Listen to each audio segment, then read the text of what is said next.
కొన్నారా ఇవి? ఎట్లా కొంటారు? 1,46,000 పెట్టి ఇప్పుడే రైతులు కొన్నారు. ఎన్ని పనులు కూడా ఇవి? 244. ఏ ఊరు మనది?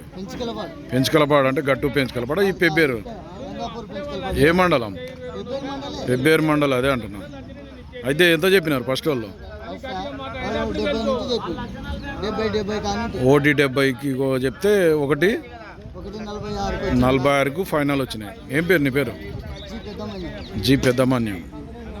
244 వాళ్ళ కోడలే. ఫ్రెండ్స్, ఈ కోడలకు రేట్ ఎక్కువైందో తక్కువైందో అయితే కామెంట్ అవ్వండి. 1,46,000 అట కోడలకు పలికిన రేటు. మీరు చూస్తున్నది పెబ్బేరు మార్కెట్. ఇది